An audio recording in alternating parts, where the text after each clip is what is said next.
Big ಸ್ಟೋರಿಗೆ ಸ್ವಾಗತ. ನಾನು ಚೈತ್ರ ರಾಜ್. ರೈತರಿಗೆ ಇನ್ಮುಂದೆ ಮಧ್ಯವರ್ತಿಗಳ ಕಾಟ ತಪ್ಪುತ್ತಾ? ರೈತರ ಜಮೀನಿಗೆ ಒಳ್ಳೆ ಬೆಲೆ ಸಿಗುತ್ತಾ? ಆ ಎರಡು ಕಾಯ್ದೆಯ ಪ್ಲಸ್ ಪಾಯಿಂಟ್ಸ್ ಏನು, ಮೈನಸ್ ಪಾಯಿಂಟ್ಸ್ ಏನು? ದೇಶಾದ್ಯಂತ ಆ ಎರಡು ಕಾಯ್ದೆ ವಿರುದ್ಧ ಅನ್ನದಾತ ಸಿಡಿದೆದ್ದಿರೋದ್ಯಾಕೆ? 45 ವರ್ಷದ ಕಿರುಕುಳಕ್ಕೆ ಕೇಂದ್ರ ಕೊಟ್ಟ ಉತ್ತರವೇನು? ಇದೇ ಈ ಹೊತ್ತಿನ ಬಿಗ್ ಸ್ಟೋರಿ. ಕಾಯ್ದೆ ಕಿತ್ತಾಟ, ಸಂಗ್ರಾಮ ವರ್ಸಸ್ ಸ್ವಾತಂತ್ರ್ಯ. ಅನ್ನದಾತನಿಗೆ ಮಧ್ಯವರ್ತಿಗಳ ಕಾಟ ತಪ್ಪುತ್ತಾ?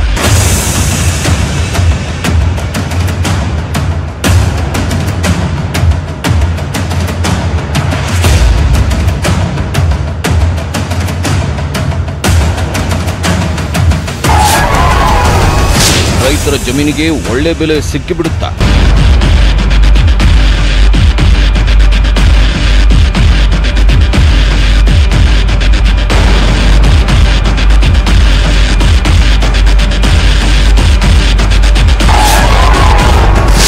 ಆ ಎರಡು ಕಾಯ್ದೆ ಕೃಷಿಯನ್ನೇ ನಂಬಿದವರನ್ನ ಕಾಪಾಡುತ್ತಾ?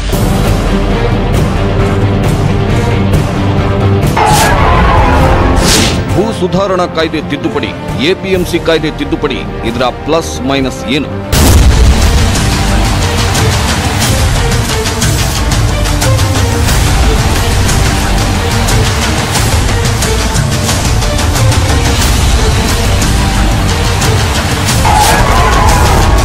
ದೇಶದಾದ್ಯಂತ ಈ ಎರಡು ಕಾಯ್ದೆಯ ವಿರುದ್ಧ ಸಿಡಿದು ಎದ್ದಿದ್ದೇಕೆ ಅನ್ನದಾತರು?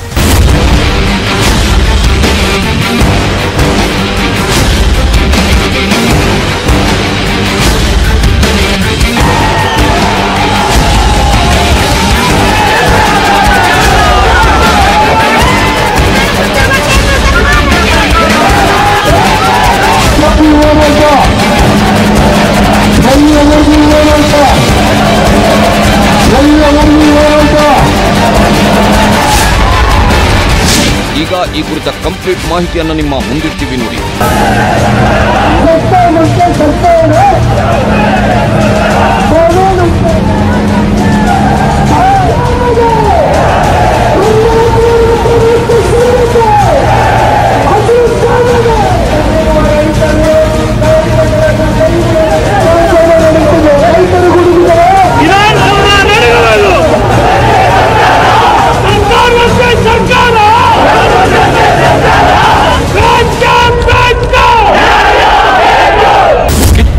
ಕಿಚ್ಚು ಕಿಚ್ಚು, ಇದು ಕೃಷಿ ಕಾಯ್ದೆ ಕಿಚ್ಚು, ಅನ್ನದಾತರ ಆಕ್ರೋಶದ ಕಿಚ್ಚು, ಇಡೀ ದೇಶದಾದ್ಯಂತ ರೈತರು ಹೊತ್ತಿಸಿರುವ ಪ್ರತಿಭಟನಾ ಕಿಚ್ಚು.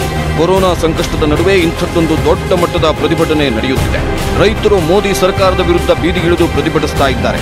ಕುರುಬೂರು ಶಾಂತಕುಮಾರ್ ಹಾಗೂ ಕೋಡಿಹಳ್ಳಿ ಚಂದ್ರಶೇಖರ್ ನೇತೃತ್ವದಲ್ಲಿ ಎರಡು ಬಣದ ರೈತರು ಬೆಂಗಳೂರಿನಲ್ಲಿ ಅತಿ ದೊಡ್ಡ ಪ್ರತಿಭಟನೆ ನಡೆಸಿದರು.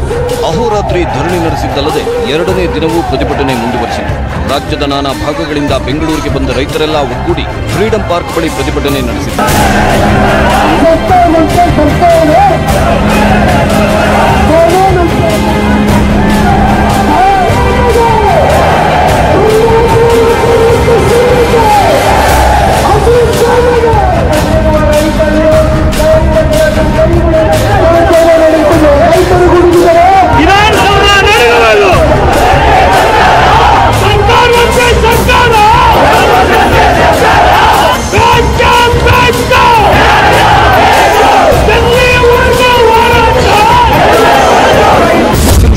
ಹಿಡಿದ ಈ ರೈತರು ಈ ಪರಿ ಪ್ರತಿಭಟನೆಗೆ ಇಳಿಯೋಕೆ ಕಾರಣ ಏನು?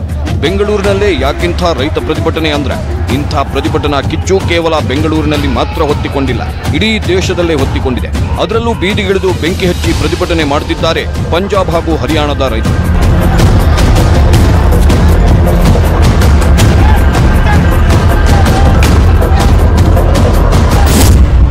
ಹೌದು, ಬೆಂಗಳೂರಿನಲ್ಲೂ ರೈತರ ಪ್ರತಿಭಟನಾ ಕಿಚ್ಚು ಧಗಧಗಿಸಿದೆ. ಹರಿಯಾಣದಲ್ಲೂ ಅನ್ನದಾತರ ಪ್ರತಿಭಟನಾ ಕೂಗು ಮೊಳಗಿದೆ. ಪಂಜಾಬ್ನಲ್ಲೂ ರೈತರು ಧ್ವನಿ ಎತ್ತುತ್ತಿದ್ದಾರೆ. ಇಂಥ ಕಿಚ್ಚು ಹೊತ್ತಿಕೊಳ್ಳೋಕೆ ಕಾರಣ ಆ ಎರಡು ಕಾಯ್ದೆ ಅಂತಿದ್ದಾರೆ. ಇಷ್ಟಕ್ಕೂ ಅನ್ನದಾತರನ್ನ ಬೀದಿಗಿಳಿಯುವಂತೆ ಮಾಡಿದ ಆ ಕಾಯ್ದೆಗಳು ಯಾವುದು ಅಂದ್ರೆ ಅದುವೇ ಭೂ ಸುಧಾರಣಾ ಕಾಯ್ದೆ ಮತ್ತು ಎಪಿಎಂಸಿ ಕಾಯ್ದೆ.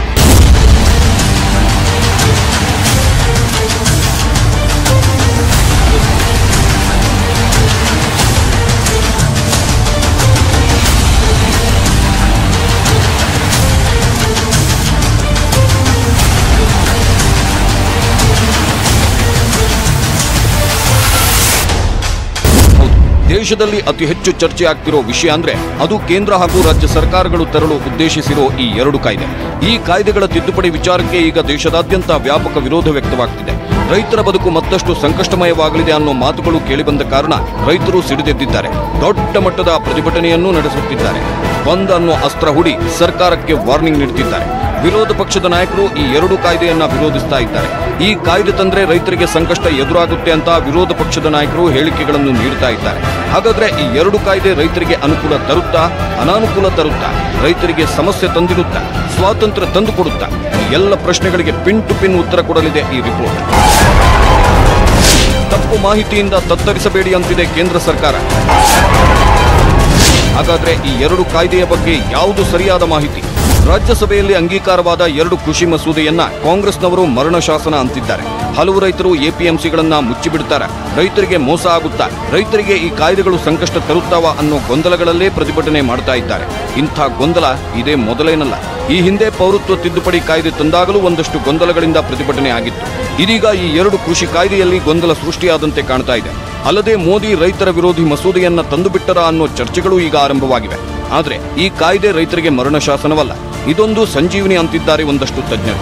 ಅಲ್ಲದೆ ಈ ಕಾಯ್ದೆ ಬಗ್ಗೆ ಸ್ವತಃ ಪ್ರಧಾನಿ ನರೇಂದ್ರ ಮೋದಿ ಅವರೇ ಸ್ಪಷ್ಟನೆ ನೀಡಿದ್ದು ಇದು ರೈತರ ಸೇವೆಗೆ ಉತ್ತರ ನಿರ್ಧಾರವಾಗಿದೆ ಅಂದಿದ್ದಾರೆ. अब देश अंदाजा लगा सकता है कि अचानक कुछ लोगों को जो दिक्कत होनी शुरू हुई है वो क्यों हो रही है, कि अब कृषि मंडियों का क्या होगा? क्या कृषि मंडियां बंद हो जाएगी? क्या वहां पर खरीद बंद हो जाएगी? जी नहीं, ऐसा कतई नहीं होगा। और मैं यहां स्पष्ट कर देना चाहता हूं कि ये कानून, ये बदलाव कृषि मंडियों के खिलाफ नहीं है। कृषि मंडियों में जैसे काम पहले होता था वैसे ही अब भी होगा, बल्कि ये हमारी ही एनडीए सरकार है जिसने देश की कृषि मंडियों को आधुनिक बनाने के लिए निरंतर काम किया। ಕೇಳಿಸ್ಕೊಂಡ್ರ ಮೋದಿ ಏನು ಹೇಳಿದ್ರು ಅಂತ? ಕೃಷಿ ಮಂಡಿ ಏನಾಗ್ತವೆ? ಮಂಡಿಗಳು ಬಂದಾಗ್ತವ? ಮಂಡಿಯಲ್ಲಿ ಮಾರಾಟ ನಿಂತು ಹೋಗುತ್ತಾ? ಇಂಥ ಪ್ರಶ್ನೆಗಳು ಕೆಲವರನ್ನ ಕಾಡ್ತಾ ಇರೋದ್ರಿಂದ ನೇರವಾಗಿ ಇದಕ್ಕೆ ಉತ್ತರ ಕೊಟ್ಟ ಪ್ರಧಾನಿ ಮೋದಿ, ಇಲ್ಲ, ಅಂಥದ್ದೇನೂ ಆಗಲ್ಲ. ಈ ಕಾನೂನು, ಈ ಬದಲಾವಣೆ ಕೃಷಿ ಮಂಡಿಗಳನ್ನ ಮುಚ್ಚೋದಕ್ಕಲ್ಲ, ಬದಲಿಗೆ ಕೃಷಿ ಮಂಡಿಗಳು ಹಾಗೆ ಇರುತ್ತೆ. ಆದ್ರೆ ಮಂಡಿಗಳ ಆಧುನೀಕರಣಕ್ಕೆ ಸರ್ಕಾರ ಈ ಪ್ರಯತ್ನ ಮಾಡ್ತಿದೆ ಅನ್ನೋ ಸ್ಪಷ್ಟನೆ ನೀಡಿದ್ರು. ಹಾಗಾದ್ರೆ ಈ ಕಾಯ್ದೆಗಳು ರೈತರಿಗೆ ಶ್ರೀರಕ್ಷಣಾ? ಈ ಬಗ್ಗೆ ತಜ್ಞರು ಹೇಳೋದೇನು? ರೈತರಿಗೆ ಇನ್ನೊಂದು ಅವಕಾಶವನ್ನು ಕ್ರಿಯೇಟ್ ಮಾಡಿಕೊಡಲಾಗಿದೆ. APMC ರದ್ದು ಮಾಡಿಲ್ಲ, APMC ಕಾಯ್ದೆ ರದ್ದಾಗಿಲ್ಲ, APMC ಸಂಘಟನೆ ರದ್ದಾಗಿಲ್ಲ, ಅದು ಕಂಟಿನ್ಯೂ ಇದೆ.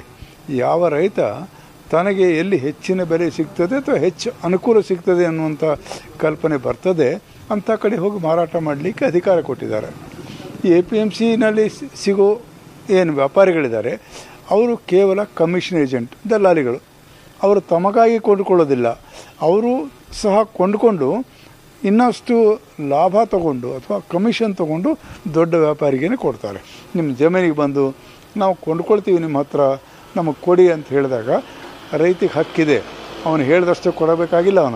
ಅವನು ಬೆಳೆದಂಥ ವಸ್ತು, ಅವನು ಬೆಳೆದಂಥ ಧಾನ್ಯ ಆತ ತನಗೆ ಬೇಕಾದಂಥ ಬೆಲೆ ಬಂದಾಗ ಮಾತ್ರ ಅಲ್ಲಿ ಕೊಡಬಹುದು. APMCಯಲ್ಲಿ ಏನು ಬೆಲೆ ಸಿಗ್ತಾ ಇದೆ ರೈತರಿಗೆ, ಎಲ್ಲ ಖರ್ಚುಗಳು ಹೋಗಿ ಅವನು ಬರಲಿಕ್ಕೆ, ಹೋಗಲಿಕ್ಕೆ, ಕಳಿಸ್ಲಿಕ್ಕೆ, ಟ್ರಾನ್ಸ್ಪೋರ್ಟ್ ಮಾಡಲಿಕ್ಕೆ ಏನು ಖರ್ಚುಗಳಿದೆ ಅದೆಲ್ಲ ಹೋಗಿಬಿಟ್ಟು ಅವನಿಗೆ APMCಗಿಂತಲೂ ಹೆಚ್ಚಿಗೆ ಬೆಲೆ ಮನೆಯಲ್ಲೇ ಸಿಗುತ್ತೆ ಅಥವಾ ಜಮೀನಲ್ಲಿ ಸಿಗುತ್ತೆ ಅಂದಾಗ ಮಾತ್ರ ಮಾರಲಿಕ್ಕೆ ಒಂದು ಹಕ್ಕು ಕೊಟ್ಟಿದ್ದಾರೆ ವಿನಃ APMC ಬೇಡ ಅಂತ ಹೇಳಿಲ್ಲ, APMC ರದ್ದು ಮಾಡಿಲ್ಲ, APMC ರೈತರು ಹೋಗಬಾರ್ದು ಅಂತ ಪ್ರತಿಬಂಧ ಇಲ್ಲ. ಹೌದು, ರೈತರಿಗೆ ಈ ಕಾಯ್ದೆಗಳು ಶ್ರೀರಕ್ಷೆ ಆಗಿದೆ. ಕೇಂದ್ರ ಸರ್ಕಾರ ಸೇಫ್ಟಿ ಮೆಷರ್ಮೆಂಟ್ ಇಟ್ಟುಕೊಂಡೇ ಈ ಕಾಯ್ದೆಗಳನ್ನು ತರಲು ಮುಂದಾಗಿದೆ ಅಂತ ಒಂದಷ್ಟು ತಜ್ಞರು ಹೇಳುತ್ತಿದ್ದಾರೆ. ಯಾಕಂದ್ರೆ APMC ಕಾಯ್ದೆ ತಿದ್ದುಪಡಿ ವಿಚಾರಕ್ಕೆ ಬರೋದಾದ್ರೆ ಕೇಂದ್ರ ಸರ್ಕಾರ APMC ವ್ಯವಸ್ಥೆಯನ್ನ ರದ್ದುಗೊಳಿಸಿಲ್ಲ, ಬದಲಿಗೆ ಕೆಲವೊಂದು ಸುಧಾರಣೆಗಳನ್ನಷ್ಟೇ ತಂದಿದೆ. ಅದೇನಪ್ಪಾ ಅಂದ್ರೆ, ಇದುವರೆಗೂ ರೈತ ತನ್ನ ಉತ್ಪನ್ನಗಳ ಮಾರಾಟ ಮಾಡಬೇಕು ಅಂದ್ರೆ APMCಗೆ ಹೋಗಬೇಕಿತ್ತು. ಆದ್ರೆ ಈಗ ಇದು ಬದಲಾಗುವ ಲಕ್ಷಣ ಇದೆ. ಈಗ ರೈತನಿದ್ದ ಸ್ಥಳಕ್ಕೆ ವರ್ತಕ ಬಂದು ಉತ್ಪನ್ನ ಖರೀದಿ ಮಾಡಬಹುದಾಗಿದೆ. ಇದರಿಂದ ರೈತರಿಗೆ ಹಲವು ಲಾಭಗಳಿವೆ. ನಂಬರ್ 1, ರೈತ ತನ್ನ ಉತ್ಪನ್ನವನ್ನು APMCಗೆ ಸಾಗಿಸೋಕೆ ಖರ್ಚು ಮಾಡುತ್ತಿದ್ದ ಸಾಗಾಟದ ವೆಚ್ಚ ಏನಿತ್ತು ಅದು ಉಳಿತಾಯವಾಗುತ್ತೆ. ನಂಬರ್ 2, ಎಪಿಎಂಸಿಯಲ್ಲೇ ಮಾರಾಟ ಮಾಡಬೇಕು ಅನ್ನೋ ನಿಯಮ ಇರದೇ ಹೋಗುವ ಕಾರಣ ರೈತ ತನ್ನ ಉತ್ಪನ್ನವನ್ನ ಯಾರಿಗೆ, ಯಾವಾಗ, ಎಲ್ಲಿ ಬೇಕಾದರೂ ಮಾರಾಟ ಮಾಡಬಹುದಾಗಿದೆ. ನಂಬರ್ 3, ಹಮಾಲಿ, ಎಪಿಎಂಸಿ ಸೆಸ್ ಹಾಗೂ ದಲ್ಲಾಳಿ ಹಣ ಉಳಿತಾಯವಾಗುತ್ತೆ. ಇದರಿಂದ ರೈತನಿಗೆ ಈ ಮುಂಚೆ ಸಿಗ್ತಾ ಇದ್ದ ಹಣಕ್ಕಿಂತಲೂ ಹೆಚ್ಚಿನ ಹಣ ಅಂದ್ರೆ ಸಂಪೂರ್ಣ ಬೆಲೆ ರೈತನ ಜೇಬು ಸೇರಲಿದೆ. ನಂಬರ್ 4, ಕೃಷಿ ಉತ್ಪನ್ನಗಳನ್ನು ರೈತರು ಮುಂಚಿತವಾಗಿ ಒಪ್ಪಂದಗಳನ್ನು ಮಾಡಿಕೊಂಡು ಮಾರಿಕೊಳ್ಳಬಹುದು. ನಂಬರ್ 5, ಹೋಲ್ಸೇಲ್ ಮಾರಾಟಗಾರರೊಂದಿಗೆ, ಕಂಪನಿಗಳೊಂದಿಗೆ, ರಫ್ತುದಾರರ ಜೊತೆಗೆ ರೈತರು ಒಪ್ಪಂದ ಮಾಡಿಕೊಳ್ಳುವ ಅವಕಾಶ ಇರುತ್ತೆ. ಹೀಗಾಗಿ ಎಪಿಎಂಸಿ ಕಾಯ್ದೆ ತಿದ್ದುಪಡಿ ರೈತರ ಪಾಲಿಗೆ ವರವಾಗಲಿದೆ ಅಂತಿದ್ದಾರೆ ತಜ್ಞರು.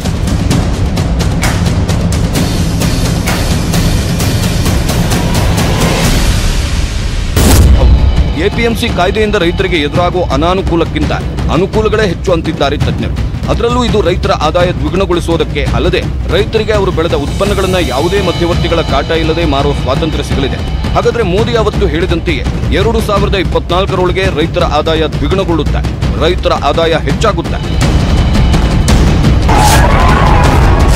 2024ಕ್ಕೆ ರೈತರ ಆದಾಯ ದ್ವಿಗುಣಕ್ಕೆ ಮೋದಿ ನೀಲಿನಕ್ಷೆ. ಕಳೆದ ವರ್ಷ ಮೋದಿ ಲೋಕಸಭಾ ಎಲೆಕ್ಷನ್ ವೇಳೆ ರೈತರ ಆದಾಯ ದ್ವಿಗುಣಗೊಳಿಸುವ ಗುರಿಯನ್ನ ಹಾಕಿಕೊಂಡಿರುವುದಾಗಿ ಹೇಳಿದ್ರು. ರೈತರಿಗೆ ಎದುರಾಗ್ತಿರೋ ಮಧ್ಯವರ್ತಿಗಳ ಕಾಟವನ್ನು ತಪ್ಪಿಸುವುದಾಗಿ ಹೇಳಿದ್ರು. ಅಲ್ಲದೆ 45 ವರ್ಷಗಳಿಂದ ರೈತರನ್ನ ಕಾಡ್ತಾ ಇರೋ ಆತ್ಮಹತ್ಯಾ ಕಿರುಕುಳ ಏನಿದೆ ಇದನ್ನೆಲ್ಲ ತಪ್ಪಿಸುವ ಗುರಿಯಡೆ ಕೆಲಸ ಮಾಡುವುದಾಗಿ ಮೋದಿ ಹೇಳಿದ್ರು. ಇದಕ್ಕಾಗಿ ನೀಲಿ ನಕಾಶೆಯನ್ನ ಹಾಕಿದ್ದ ಪ್ರಧಾನಿ ಮೋದಿ ಕೃಷಿ ಉತ್ಪನ್ನಗಳನ್ನು ಮಾರುಕಟ್ಟೆಗೆ ತಲುಪಿಸಲು ವ್ಯವಸ್ಥೆ ಮಾಡಲು ಹೆಚ್ಚು ಕೃಷಿ ಸಾಲಗಳನ್ನು ನೀಡಲು ಮುಂದಾಗಿದ್ರು. ಯಾಕಂದ್ರೆ ಕೃಷಿಕನೇ ಈ ದೇಶದ ಬೆನ್ನೆಲುಬು. ಹೀಗಾಗಿನೇ ಮೋದಿ ಆದ್ಯತೆ ಯಾವಾಗಲೂ ಕೃಷಿಗೆ ಮೊದಲು. ಹೌದು, ಕೃಷಿ ಪ್ರಧಾನ ರಾಷ್ಟ್ರವಾಗಿರೋ ಭಾರತಕ್ಕೆ ಕೃಷಿಯೇ ಪ್ರಮುಖ ಆದಾಯ. ಸ್ವಾತಂತ್ರ್ಯೋತ್ತರದಿಂದಲೂ ಕೃಷಿಯನ್ನೇ ಅವಲಂಬಿಸಿರುವ ಭಾರತ ಇಡೀ ಜಗತ್ತನ್ನೇ ಬೆರಗುಗೊಳಿಸಿದೆ. ಹಾಲು, ಗೇರುಬೀಜ, ತೆಂಗಿನಕಾಯಿ ಹಾಗೂ ಹಣ್ಣು ಉತ್ಪಾದನೆಯಲ್ಲಿ ಮೊದಲಿರೋ ಭಾರತ ಗೋಧಿ, ಸಕ್ಕರೆ ಹಾಗೂ ಮೀನುಗಾರಿಕೆಯಲ್ಲಿ 2ನೇ ಸ್ಥಾನದಲ್ಲಿದೆ. ಪ್ರಪಂಚದಾದ್ಯಂತ ಅತ್ಯಂತ ದೊಡ್ಡ ಪ್ರಮಾಣದ ಕೃಷಿ ಭೂಮಿ ಹೊಂದಿರುವ ರಾಷ್ಟ್ರಗಳಲ್ಲಿ ಭಾರತವೇ 2ನೇ ಸ್ಥಾನದಲ್ಲಿದೆ. ಆದರೆ ಇಲ್ಲಿ ಸಮಸ್ಯೆಯಾಗಿರೋದು ರೈತನಿಗೆ ಆಗ್ತಿರೋ ಅನ್ಯಾಯ, ರೈತರು ಅನುಭವಿಸ್ತಾ ಇರೋ ಮಧ್ಯವರ್ತಿಗಳ ಕಾಟ. ಇದನ್ನ ತೊಲಗಿಸೋಕೆ ಈ ಕಾಯ್ದೆಗಳನ್ನು ತರಲಾಗ್ತಿದೆ ಅನ್ನೋದು ತಜ್ಞರ ಅಭಿಪ್ರಾಯ. ಹೌದು, ಅದೆಷ್ಟೋ ರೈತರು ಸರಿಯಾದ ಬೆಂಬಲ ಬೆಲೆ ಸಿಗಲಿಲ್ಲ ಅಂತ ಹೇಳಿ, ಬೆಳೆ ನಾಶ ಆಯಿತು ಅಂತ ಹೇಳಿ, ಮಧ್ಯವರ್ತಿಗಳಿಂದ ಬರುವ ಆದಾಯ ಮೊಟಕಾಗ್ತಿದೆ ಅಂತ ಹೇಳಿ ಇರೋ ಜಮೀನುಗಳನ್ನ ಮಾರೋದಕ್ಕೆ ಮುಂದಾಗ್ತಿದೆ. ಆದ್ರೆ ಜಮೀನು ಕೊಳ್ಳೋ ವಿಚಾರದಲ್ಲಿ ಒಂದಷ್ಟು ನಿಯಮಗಳು ಇದ್ದ ಕಾರಣ ಸ್ವತಂತ್ರವಾಗಿ ಯಾರಿಗಂದ್ರೆ ಯಾರಿಗೆ ಜಮೀನು ಮಾರಾಟ ಮಾಡೋಕೆ ಆಗದ ಕಾರಣ ರೈತರು ಬೇಸತ್ತು ಹೋಗಿದ್ರು. ಆದ್ರೀಗ ಈ ಸಮಸ್ಯೆಗೆ ಬ್ರೇಕ್ ಹಾಕಲು ರೆಡಿ ಆಗ್ತಿದೆ ಭೂ ಸುಧಾರಣಾ ಕಾಯ್ದೆ. ಏನಿದು ಭೂ ಸುಧಾರಣಾ ಕಾಯ್ದೆ ತಿದ್ದುಪಡಿ? ಇದರಿಂದ ರೈತರ ಜಮೀನಿಗೆ ಉತ್ತಮ ಬೆಲೆ ಸಿಗುತ್ತಾ? ಈ ಭೂ ಸುಧಾರಣಾ ಕಾಯ್ದೆ ವಿಚಾರವಾಗಿಯೇ ಸಂಸತ್ತಿನಲ್ಲಿ ಪ್ರತಿಭಟನೆಯಾಗಿದ್ದೂ ಇದೆ. ವಿರೋಧ ಪಕ್ಷದ ಹಲವು ನಾಯಕರು ವಿರೋಧಿಸುತ್ತಾ ಹೇಳಿಕೆ ಕೊಡ್ತಿರೋದೂ ಇದೆ. ಯಾಕಂದ್ರೆ ಭೂ ಸುಧಾರಣಾ ಕಾಯ್ದೆ ತಿದ್ದುಪಡಿಯಿಂದ ಒಬ್ಬ ರೈತ ತನ್ನ ಜಮೀನನ್ನ ಯಾರಿಗೆ ಬೇಕಾದರೂ ಮಾರಬಹುದಾಗಿದೆ. ಈ ಹಿಂದೆ ಜಮೀನನ್ನ ಒಬ್ಬ ರೈತ ಮಾತ್ರ ಖರೀದಿಸುವಂತಿತ್ತು. ಇದರಿಂದ ಕೃಷಿ ಮಾಡಬೇಕು ಅಂತ ಬರ್ತಿದ್ದ ಹೊಸ ಕೃಷಿಕರು, ಅಂದ್ರೆ ಉದಾಹರಣೆಗೆ ಒಬ್ಬ ಯುವಕ ಕೃಷಿ ಕಡೆ ಮನಸ್ಸು ಮಾಡಿ ಕೃಷಿ ಮಾಡಬೇಕು ಅಂತ ನಿರ್ಧರಿಸಿದ್ರೆ ಆತ ಜಮೀನು ಕೊಂಡುಕೊಳ್ಳೋಕೆ ಆಗ್ತಿರಲಿಲ್ಲ. ಯಾಕಂದ್ರೆ ಅವನು ಕೃಷಿಕನಲ್ಲ. ಹೀಗಾಗಿ ಹೊಸ ಕೃಷಿಕನ ಹುಟ್ಟಿಗೆ ಕಷ್ಟ ಆಗ್ತಿತ್ತು. ಆದ್ರೀಗ ಹಂಗಲ್ಲ. ಭೂ ಸುಧಾರಣಾ ಕಾಯ್ದೆ ತಿದ್ದುಪಡಿಯಿಂದ ಯಾರು ಬೇಕಾದರೂ ಮುಕ್ತವಾಗಿ ರೈತರ ಜಮೀನನ್ನ ಕೊಂಡುಕೊಳ್ಳಬಹುದು. ಹೀಗಾಗಿ ಈಗ ಕೃಷಿ ಭೂಮಿಗೆ ಬೇಡಿಕೆ ಹೆಚ್ಚಾಗುವುದಲ್ಲದೆ ಉದ್ಯಮಿಗಳು ಕೃಷಿ ಭೂಮಿಯನ್ನ ಕೊಂಡುಕೊಳ್ಳುತ್ತಾರೆ. ಇದರಿಂದ ರೈತರಿಗೆ ಕರಾಳ ದಿನಗಳು ಶುರುವಾಗುತ್ತೆ ಅನ್ನೋದು ವಿರೋಧ ಪಕ್ಷದವರ ವಾದ. ಆದ್ರೆ ಭೂ ಸುಧಾರಣಾ ಕಾಯ್ದೆ ರೈತರ ಏಳಿಗೆಗೆ ಮಾಡಿರೋ ಕಾಯ್ದೆ. ಅದೇಗೆ ಅಂದ್ರೆ ಅದೇ ಪ್ರತಿಯೊಬ್ಬ ರೈತ ಕುಟುಂಬವು ಕ್ಲಿಯರ್ ಆಗಿ ತಿಳಿದುಕೊಳ್ಳಬೇಕಿರೋ ಭೂ ಸುಧಾರಣಾ ಕಾಯ್ದೆ ತಿದ್ದುಪಡಿಯ ಒಳಮರ್ಮ.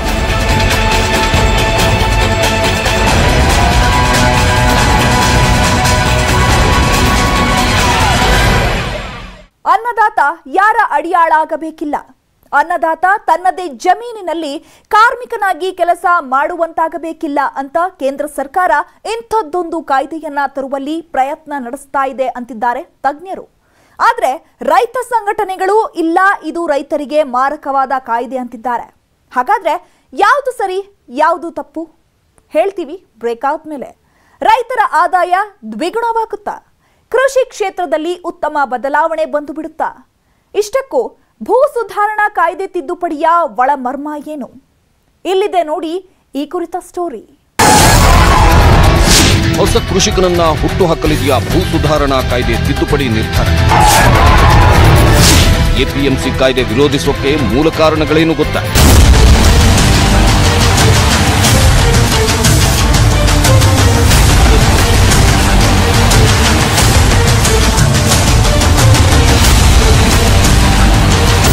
ವೀಕ್ಷಕರೇ, ರೈತರ ಕಷ್ಟಗಳನ್ನ ರೈತರ ಮಕ್ಕಳು, ರೈತ ಕುಟುಂಬದಿಂದ ಬಂದವರು ಮಾತ್ರ ಹತ್ತಿರದಿಂದ ನೋಡಿರ್ತಾರೆ.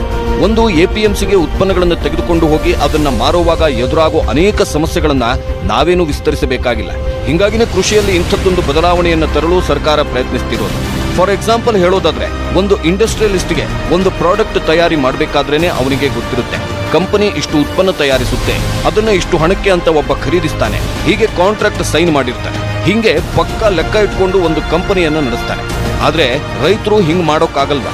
ಹೌದು, ರೈತ ಬೆಳೆಯುವ ಉತ್ಪನ್ನಕ್ಕೆ ಮೊದಲೇ ಒಂದು ಕಂಪನಿಯೊಂದಿಗೆ ಒಪ್ಪಂದ ಮಾಡಿಕೊಂಡ್ರೆ ಇಷ್ಟು ಉತ್ಪನ್ನವನ್ನ ಆ ಒಪ್ಪಂದದ ಪ್ರಕಾರ ರೈತ ನೀಡಿದ್ರೆ ಆತ ಮಾಡಿಕೊಂಡ ಒಪ್ಪಂದದಂತೆ ಹಣ ರೈತನ ಕೈ ಸೇರುತ್ತೆ. ಈ ಉದ್ದೇಶದಿಂದಲೇ ಎಪಿಎಂಸಿ ಕಾಯ್ದೆ ತರುವ ಪ್ರಯತ್ನ ನಡೀತಾ ಇರೋದು. ಆದ್ರೆ ಇದಕ್ಕೆ ಯಾಕೆ ವಿರೋಧ ವ್ಯಕ್ತವಾಗ್ತಿದೆ ಅಂದ್ರೆ, ನಂಬರ್ 1, ಕಮಿಷನ್ ಏಜೆಂಟ್ಗಳಿಗೆ ಕೆಲಸ ಇಲ್ಲದಂತಾಗಿ ಬಿಡುತ್ತೆ ಅನ್ನೋ ಕಾರಣ. ನಂಬರ್ 2, ಗರಿಷ್ಠ ಬೆಂಬಲ ಬೆಲೆ ವ್ಯವಸ್ಥೆ ಕುಸಿಯುವ ಆತಂಕವಿದೆ ಅಂತ ಒಂದಷ್ಟು ವಾದ. ನಂಬರ್ 3, ಎಪಿಎಂಸಿ ನಿಯಂತ್ರಣ ತಪ್ಪಿಬಿಟ್ಟರೆ ಕೃಷಿ ಉತ್ಪನ್ನಗಳ ಮೇಲೆ ಕಂಪನಿಗಳು ಆಧಿಪತ್ಯ ಸಾಧಿಸಿ ಬಿಡುತ್ತವೆ ಅನ್ನೋ ಭಯ.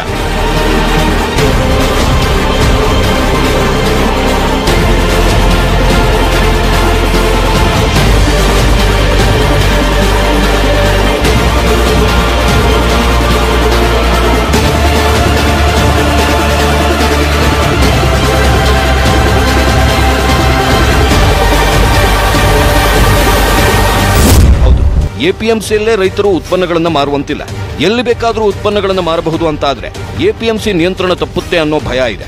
ಆದ್ರೆ ಒಂದಂತೂ ನಿಜ, ಎಪಿಎಂಸಿ ಕಾಯ್ದೆ ತಿದ್ದುಪಡಿಯಿಂದ ರೈತರಿಗೂ ಲಾಭ ಇದೆ, ಉತ್ಪನ್ನಗಳನ್ನು ಖರೀದಿಸೋ ಗ್ರಾಹಕರಿಗೂ ಲಾಭ ಇದೆ. ಯಾಕಂದ್ರೆ ಇಲ್ಲಿ ಮಧ್ಯವರ್ತಿಗಳ ಕಾಟ ಇರೋದಿಲ್ಲ. ಹೀಗಂತಿದ್ದಾರೆ ಈ ಕುರಿತ ಮಾಹಿತಿ ತಿಳಿದ ಸ್ಪೆಷಲಿಸ್ಟ್ಗಳು. ಹಾಗಾದ್ರೆ ಭೂ ಸುಧಾರಣಾ ಕಾಯ್ದೆ ಹೇಗೆ ರೈತರಿಗೆ ಅನುಕೂಲಕರ ಅಂದ್ರೆ, ರೈತ ತನ್ನ ಜಮೀನನ್ನ ಮಾರಬೇಕು ಅಂದ್ರೆ ಕೊಂಡುಕೊಳ್ಳೋನು ಕೂಡ ರೈತನೇ ಆಗಿರ್ಬೇಕಾಗಿತ್ತು. ಹಾಗಾಗಿ ಜಮೀನು ಮಾರೋ ರೈತನಿಗೆ ಸಿಕ್ತಿದ್ದಂತಹ ಹಣ ಏನಿತ್ತು ಅದು ಕಡಿಮೆಯೇ ಆಗಿರ್ತಾ ಇತ್ತು. ಆದ್ರೆ ಈ ಕಾಯ್ದೆಯಿಂದ ಮುಕ್ತವಾಗಿ ಯಾರು ಬೇಕಾದರೂ ಕೃಷಿಯೇತರರು ಕೂಡ ರೈತನ ಜಮೀನನ್ನ ಖರೀದಿಸಬಹುದು. ಮಾರೋ ಸ್ವಾತಂತ್ರ್ಯ ರೈತನಿಗೂ ಇದೆ, ಕೊಂಡುಕೊಳ್ಳೋ ಸ್ವಾತಂತ್ರ್ಯ ಕೂಡ ಖರೀದಿದಾರರಿಗೆ ಇದೆ. ಒಂದು ಲೆಕ್ಕಕ್ಕೆ ನೋಡೋದಾದ್ರೆ ಅರ್ಧ ಎಕರೆ, 3/4 ಎಕರೆ, 1 ಎಕರೆ ಜಮೀನು ಇಟ್ಕೊಂಡು ಆ ಕಡೆ ಮಾರೋಕ್ಕೂ ಆಗದೆ ಈ ಕಡೆ ಕೃಷಿ ಮಾಡೋಕ್ಕೂ ಆಗದೆ ಒದ್ದಾಡೋ ಸಣ್ಣ ಮತ್ತು ಮಧ್ಯಮ ಕೃಷಿಕರಿಗೆ ಇದು ಸಹಾಯಕವಾಗಲಿದೆ. ಅಲ್ಲದೆ ಕೃಷಿ ಮೇಲೆ ಅವಲಂಬನೆ ಆಗಿದ್ದುಕೊಂಡು ಇನ್ನೂ ಇದರಿಂದ ಹೊರಬರೋಕೆ ಆಗೋದಿಲ್ಲ ಅಂತಿದ್ದ ಒಂದಷ್ಟು ಜನರಿಗೆ ಈ ಅನಿವಾರ್ಯತೆಯಿಂದ ಹೊರಬರೋಕ್ಕೂ ಅವಕಾಶ ಇರಬಹುದು. ಜೊತೆಗೆ ಯುವ ಪೀಳಿಗೆಯವರು ಕೃಷಿ ಭೂಮಿ ಖರೀದಿಸುವ ಕಾರಣ ಹೊಸ ಕೃಷಿಕರ ಹುಟ್ಟಿಗೆ ಈ ಕಾಯ್ದೆ ಸಹಕಾರಿಯಾಗಿರಲಿದೆ. ಏನಾಗುತ್ತೆ, ಸಣ್ಣ ಸಣ್ಣ ಹೋಲ್ಡಿಂಗ್ಗಳು 1 ಎಕರೆ, ಅರ್ಧ ಎಕರೆ, 3/4 ಎಕರೆ ಇಟ್ಕೊಂಡು ಇತ್ಲಾಗ ಮಾರಕ್ಕೂ ಆಗದೆ ಅದನ್ನು ಸರಿಯಾಗಿ ಯೋಚನೆ ಬಗ್ಗೆ ಅದನ್ನು ಬಳಸ್ಕೊಳ್ಳೋಕ್ಕೂ ಆಗದೆ ಇದ್ದಂತಹ ರೈತರಿಗೆ ಈ ಒಂದು ಅವಕಾಶ ಏನಾಗಿದೆ ಅಂತಂದರೆ ಮುಕ್ತತೆಯನ್ನು ಕೊಟ್ಟಿದೆ. ಅಂದರೆ ಅವ್ರು ಯಾರಿಗೆ ಬೇಕಾದ್ರೂ ಮಾರ್ಬೋದು. ಹಾಗೆ ಮಾರಿ ಸ್ವಲ್ಪ ಜಾಸ್ತಿ ದುಡ್ಡಿಗೆ ತೊಗೊಂಡು ಬೇರೆ ಏನಾದ್ರು ಬಿಸ್ನೆಸ್ ಮಾಡೋಕ್ಕೆ ಹೋಗ್ಬೋದು. ಕೃಷಿ ಮೇಲೆ ಅವಲಂಬಿತವಾಗಿ ಅದರಲ್ಲೇ ಜೀವನ ಕಳಿಬೇಕಪ್ಪ ಅನ್ನೋವಂತಹ ಒಂದು ಏನು ಅನಿವಾರ್ಯತೆ ಇತ್ತು, ಅನಿವಾರ್ಯತೆಯಿಂದ ಈಗ ರೈತ ಹೊರಗೆ ಬರೋ ಹಾಗಾಗಿದೆ. ಹಾಗಾಗಿ ಇದು ತೀರಾ ಕೆಟ್ಟ ಒಂದು ತಿದ್ದುಪಡಿ ಅಂತ ನನಗನ್ಸೋದಿಲ್ಲ ಇದರಲ್ಲಿ. ಹಾಗಾಗಿ ರೈತರಿಗೂ ಒಳ್ಳೆಯದಾಗುತ್ತೆ. ಮತ್ತು ಇನ್ನೊಬ್ಬರು ಯಾರು ಕೃಷಿ ಮಾಡೋಕ್ಕೊಬ್ಬ ಯುವಕ ಇವತ್ತೊಂದು 5 ಎಕರೆ ಜಮೀನು ತೊಗೊಂಡು ನಾನು ಕೃಷಿ ಮಾಡ್ತೀನಿ ಅಂತ ಹೋದರೆ ಅವನಿಗೂ ಕೂಡ ಒಳ್ಳೆಯದಾಗುತ್ತೆ. ಅವನೊಬ್ಬ ಹೊಸ ಕೃಷಿಕನ್ನು ಹುಟ್ಟು ಹಾಕ್ಬೋದು. ಇಷ್ಟಕ್ಕೂ ಭೂ ಸುಧಾರಣಾ ತಿದ್ದುಪಡಿಯನ್ನ ಯಾಕೆ ರೈತರು ವಿರೋಧಿಸ್ತಾ ಇದ್ದಾರೆ ಅಂದ್ರೆ, ಈ ಹಿಂದೆ ಉಳುವವನೇ ಹೊಲದೊಡೆಯ ಅನ್ನೋ ಮಾತಿತ್ತು. ಆದ್ರೆ ಈ ಕಾಯ್ದೆಯಿಂದ ಯಾರು ಬೇಕಾದರೂ ಜಮೀನು ಕೊಂಡುಕೊಳ್ಳುವ ಹಂಗಾಗಿರೋದ್ರಿಂದ ಇಂಡಸ್ಟ್ರಿಯಲಿಸ್ಟ್ಗಳು ಅತಿ ಹೆಚ್ಚು ಕೃಷಿ ಭೂಮಿಗಳನ್ನು ಖರೀದಿಸಿಬಿಟ್ರೆ ಕೃಷಿ ಸಂಸ್ಕೃತಿಗೆ ಪೆಟ್ಟು ಬಿದ್ರೆ, ಇದರಿಂದ ಆಹಾರ ಭದ್ರತೆಗೆ ಪೆಟ್ಟು ಬಿದ್ದು ಬಿಟ್ರೆ, ಇದರಿಂದ ಕೃಷಿ ಭೂಮಿಯ ಸಂಖ್ಯೆ ಕಡಿಮೆ ಆಗಿಬಿಟ್ರೆ ಅನ್ನೋ ಭಯ ಕಾಡ್ತಿದೆ. ಇದು ಅಪಾಯದ ಸಂಕೇತ ಅಂತಲೇ ರೈತರು ಭಾವಿಸಿದ್ದಾರೆ. ಆದ್ರೆ ರೈತರು ಈ ಕಾಯ್ದೆಗೆ ಭಯ ಬೀಳೋ ಅವಶ್ಯಕತೆ ಇಲ್ಲ. ಯಾಕಂದ್ರೆ ಈ ಕಾಯ್ದೆಯಲ್ಲೂ ಮಾರುವ ಹಾಗೂ ಖರೀದಿಸುವ ನಿಟ್ಟಿನಲ್ಲಿ ಒಂದಷ್ಟು ನಿಯಂತ್ರಣಗಳು ಇರ್ತವೆ. ಕೃಷಿ ಭೂಮಿಯನ್ನ ಕೃಷಿ ಉದ್ದೇಶಕ್ಕೆ ಕೊಂಡುಕೊಳ್ಳುವುದಕ್ಕೆ ಅಂತಲೂ ಅಥವಾ ಕೃಷಿ ಭೂಮಿಯನ್ನ ಬೇರೆ ಒಳ್ಳೆ ಉದ್ದೇಶಕ್ಕೆ ಅಂತ ಖರೀದಿಸುವುದಕ್ಕೂ ಅವಕಾಶ ಇರಬಹುದು.